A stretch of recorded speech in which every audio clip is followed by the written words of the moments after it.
Dear students, good morning. Dear students, हम class 11th में हिंदी विषय में आरोह भाग 1 में काव्य खंड पढ़ेंगे। मैंने आपको गद्य खंड में 2 चैप्टर अच्छी तरह से पढ़ा दिए थे तथा उनके प्रश्नोत्तरों को भी लिखा दिया था। अब मैं आपको काव्य खंड पढ़ाऊँगा। काव्य खंड में हम फर्स्ट चैप्टर पढ़ेंगे। हिंदी के श्रेष्ठ कवि कबीरदास जी। कबीरदास जी हिंदी के श्रेष्ठ कवि माने जाते हैं। कबीरदास जी भक्ति शाखा के एक प्रमुख कवि हैं।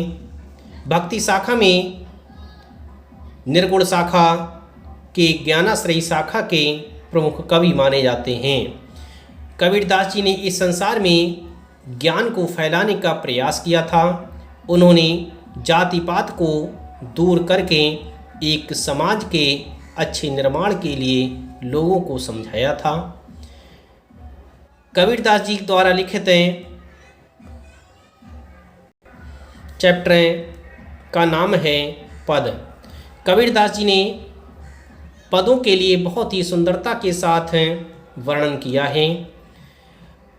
इसमें उन्होंने इस संसार को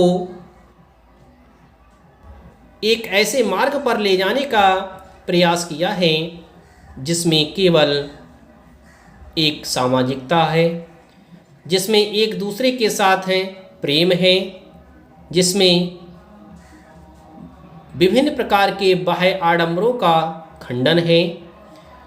इन पदों को पढ़ने से पूर्व हम कबीरदास जी के जीवन परिचय के लिए पढ़ेंगे कि कबीरदास जी कौन थे और उन्होंने किस तरह से हिंदी जगत को प्रकाशित किया था और किस तरह से विभिन्न प्रकार के समाज में फैली हुई कुरीतियों को समाप्त करने का प्रयास किया था। कबीरदास जी हिंदी काव्य साहित्य में प्रमुख कवि माने जाते हैं। कबीरदास जी भक्ति काल में निर्गुण भक्ति शाखा के ज्ञानाश्रयी शाखा के प्रमुख कवि माने जाते हैं। इन्होंने ज्ञान फैलाने का पूरा प्रयास किया था, लोगों को समझाने का प्रयास किया था कि हम इस संसार में बाह्य आडंबरों के लिए लड़ते रहते हैं, यह सब बेकार हैं। हमें समाज में एक ऐसे समाज का निर्माण करना है जिसमें केवल प्रेम हो, भक्ति हो, निस्वार्थ भावनाएं हों। कबीरदास जी के विषय में कहा जाता है कि कबीरदास जी ने इस संसार में विभिन्न प्रकार की कुरीतियों को समाप्त करने का प्रयास किया था। उन्होंने यह भी बताया था कि लोग आपस में मंदिर और मस्जिद के लिए लड़ते रहते हैं, यह सब बेकार हैं। ईश्वर तो अंतर्यामी है, हर जगह निवास है। ईश्वर को हम कहीं भी पुकार सकते हैं और कहीं भी प्राप्त कर सकते हैं। कबीरदास जी के विषय में हजारी प्रसाद द्विवेदी ने कहा है कि वह कहते थे कि मैं कहता हूँ आँख न देखें, तू कहता है कागज की लेखें। कबीरदास जी पढ़े लिखे नहीं थे, उन्हें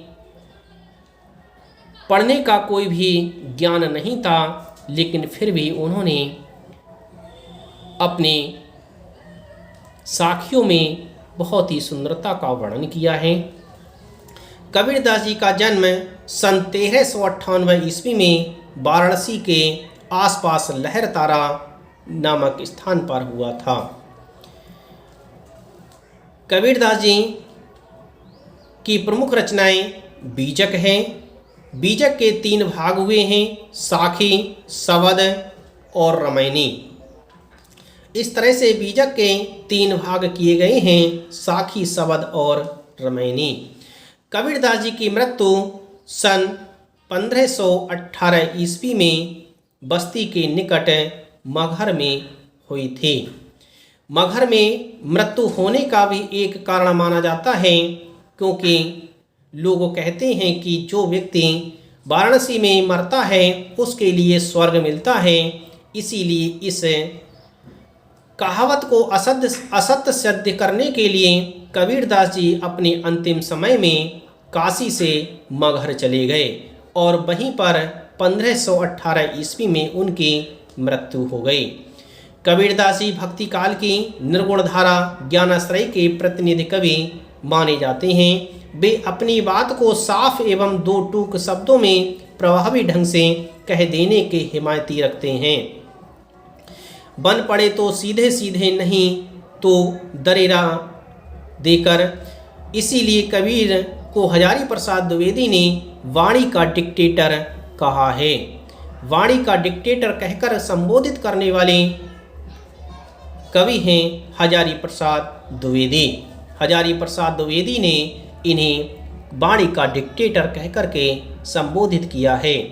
कबीर के जीवन के बारे में अनेक किंवदंतियां प्रचलित हैं। उन्होंने अपनी विभिन्न कविताओं में खुद को काशी का जुल्हा कहा है। कबीर के विधिवत साक्षर होने का कोई प्रमाण नहीं मिलता।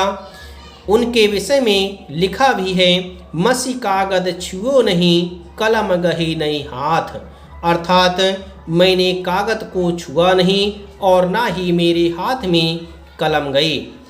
जैसी कबीर की पंक्तियां भी इसका प्रमाण देती हैं कि कबीरदास जी पढ़े लिखे नहीं थे। उन्होंने देशाटन और सत्संग से ज्ञान प्राप्त किया है। किताबी ज्ञान के स्थान पर आँखों देखे सत्य और अनुभव को प्रमुखता दी है। उनकी रचनाओं में नाथों, सिद्धों और सूफी संतों की बातों का अधिक प्रभाव दिखाई देता है। वे कर्मकांड और वेद विचार के विरोधी थे तथा जाति भेद, वर्ण भेद और संप्रदाय भेद के स्थान पर प्रेम, सद्भावना और समानता का समर्थन करते थे। इस तरह से कबीरदास जी इस समाज में प्रेम, सद्भाव और समानता को फैलाना चाहते थे।